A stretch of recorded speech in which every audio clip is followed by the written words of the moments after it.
Hey guys, thanks for tuning in today. Today we are making Greek cube steak or Greek baked steak. It's going to be a fun take on using your traditional cube steak and just kind of using some fun flavors that we all like. We're going to take with getting start off with getting our cube steak. I'm going to put it in a gallon-sized bag, and I'll sometimes use my knife and cut the sides of it out. That way I can easily pound out my steak and get keep everything clean and get it a little easier to get to once it's pounded out.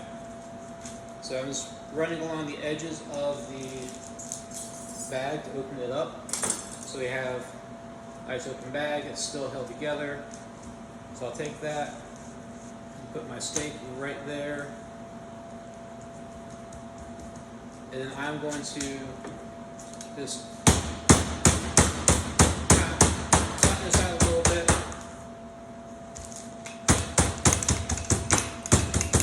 This will make it cook a little faster, and make it bigger, make it a little more tender. I mean, it just doubled in size basically. So we'll do the other one now, other piece as well.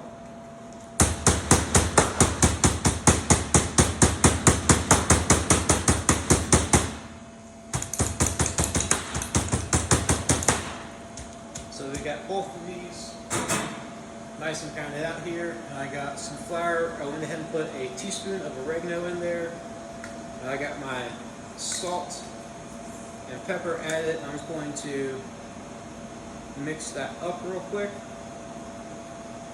and actually I'm going to get my pan going, so that way I can have it ready to go whenever my steaks are ready. So I got a pan over medium-high heat, and I'm going to add a couple tablespoons of oil to it.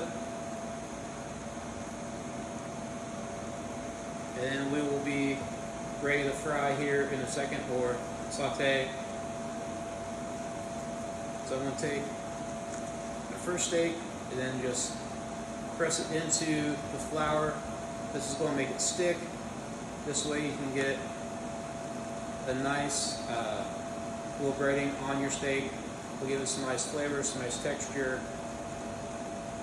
So we got one side done. Probably should have got a bigger plate since I pounded these out a little bit. So just going to put that right there, and then we'll get the second steak out. I can throw that plastic away.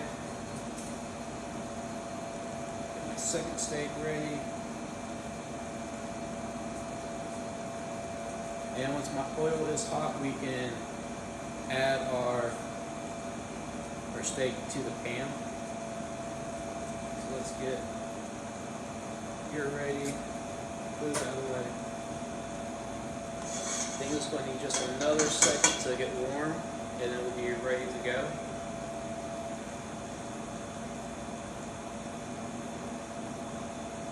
So we got a little sizzle when I added that, which is kind of what you want. We're going to let these go about 3 to 4 minutes aside, so that way they get a nice sear on them. We'll get all this out of the way. Clean up this flour, so that way we can get to chopping on our veggies. I got one onion here. This one's kind of small, so I'm going to use all of it, but you only need about half of an onion normally. So I'm going to cut the tip of it off, cut it in half through the roots, peel off the skin or the outside layer. Sometimes it's easier just to take the outside layer of the onion than it is to fight with getting the peel off. So we got our onion peel here. And then I'm just going to dice this up. You could slice it if you want, but I'm just going to give it a little dice. We're going to cut with the lines of the onion, but not all the way through the root of the onion. We're going to give it a little turn and give it a dice. Now you have a nice, easy diced onion. We'll do that with the other side as well. cut with the lines of the onion, but not all the way through the roots. Give it a turn. And now we have a diced onion that we'll add to our pan here in a second. I'm going to go ahead and get my garlic done. Just going to place the side of my knife on it, just give it a little smash. Make sure to keep your fingers up, don't curl them under because they'll get caught underneath that blade and you'll have a nice, not so nice cut on your fingers that won't feel great. Just going to chop up our garlic here. Just going to give that a rough chop.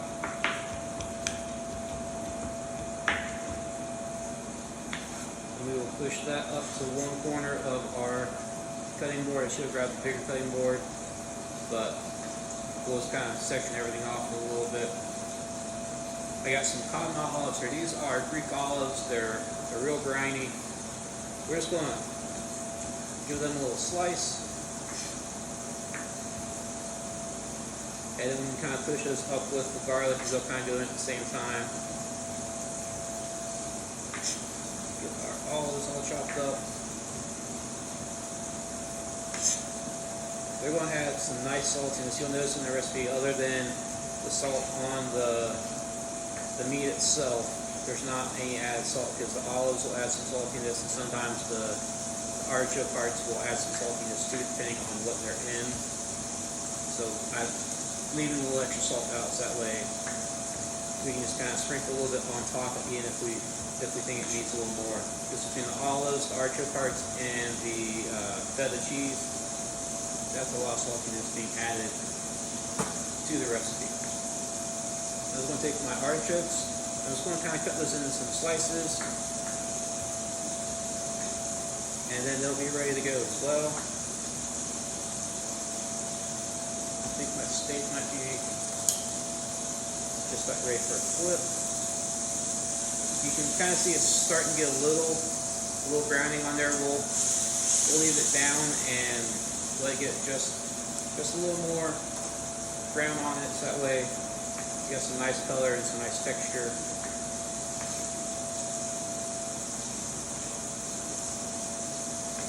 Artichokes are ready to go. So all of our veggies except for our spinach and parsley are ready to go. We'll chop those up here in a second because they kind of go in. They go in a little later, and so it'll be all right to hold off on cutting those up. So let's flip these,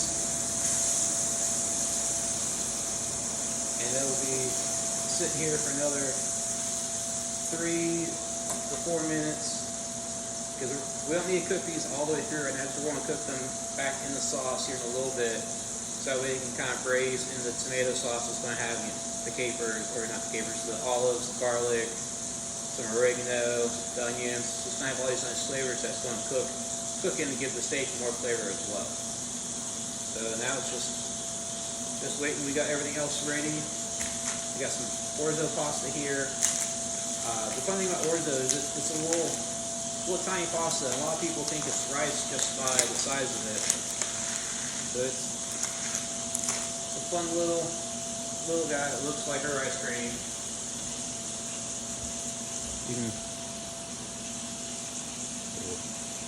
So it kind of tells me we don't drop it. Kind of looks like a little rice grain, a big rice grain. That's actually pasta. So we're going to use that today. Add a little texture to it, and it'll also soak up all the flavors too, so it'll get nice and yummy. So we have our steaks just about ready. I'm going to go ahead and pull them out. Hasn't been quite 3 minutes, but I'll let it cook a little bit longer in the sauce.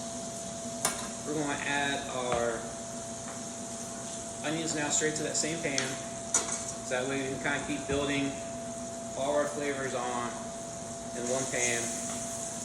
You'll notice there's some drippings from the beef. That's fine. They're going to add some great flavor to the sauce when everything cooks. A little bit of flour.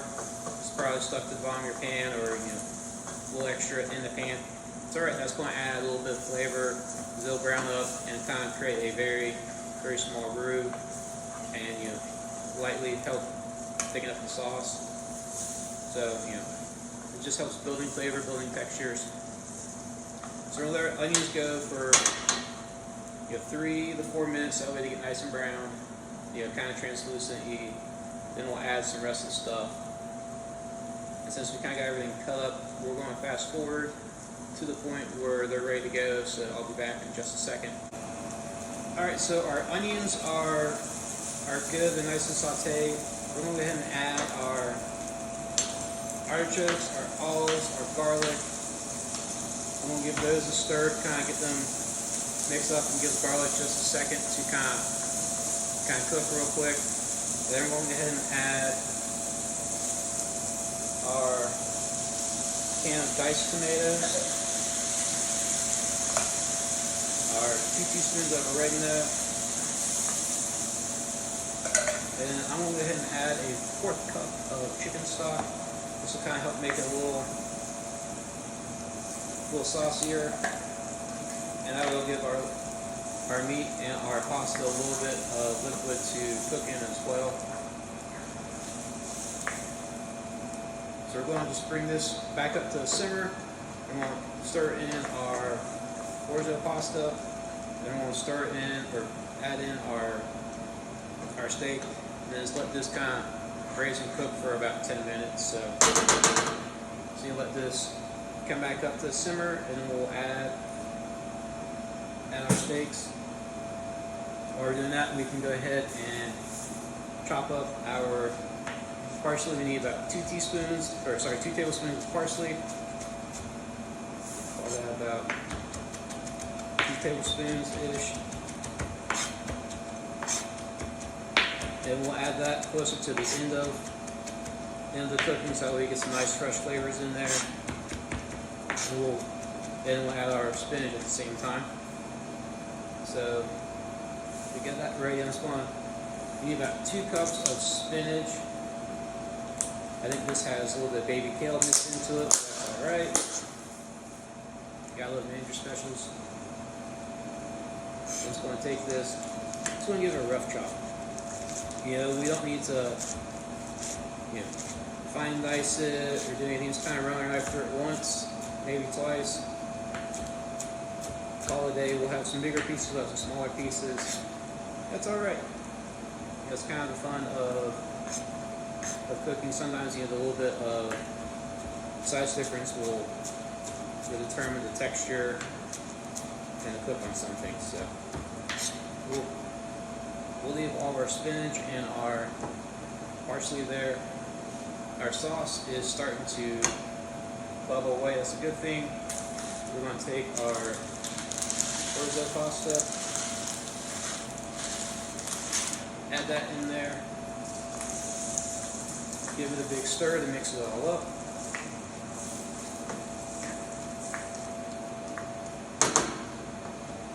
Then we're going to take our steaks and kind of nestle them back into the sauce. Get them kind of down to the bottom of the pan. Any juices that came off the steak, add those right back in. That's added flavor. We'll kind of move everything around. If you want to put a little bit on top of the steaks when they cook, go right ahead. Now it's the waiting game. So now we'll give this about 10 minutes to kind of sit. We're just going to kind of braise the steaks in the tomato sauce, let the pasta cook in the sauce as well. Then we'll take the steaks out, add in our spinach and stuff, and we'll be good to go. Alright, so our steak has braised long enough. I need to add a little bit extra liquid to it, but I'll make sure to make note of that in the actual recipe, so don't worry about that. So we're going to take it out. We're going to add our spinach and our parsley to this, and we're going to give everything a big toss. We just kind of want to do this until the spinach gets nice and wilted. That should only take a couple seconds because this stuff is pretty hot. So we're just going to mix this all up. Again, just tossing it until the spinach gets wilted. You can smell the great flavors in here. You know, the olives and the tomatoes go great together. I can't wait to have this for dinner. I hope you can't wait to try it too. So we got that spinach nice and mixed together.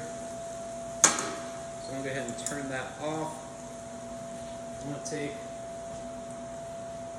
one of my steaks here, and you can do it one of two ways. You can put the steak on top of the stuff, you can put the stuff on the bottom. So we're going to take a little bit of our orzo, spinach, tomato mixture, put that right there. Take one of our steaks, kind of put it off to the side. Take another spoonful of our mixture, put that over the top. Take our feta here, sprinkle that over everything, and there we have nice, delicious Greek baked steak, or Greek cube steak, whichever you'd like to call it.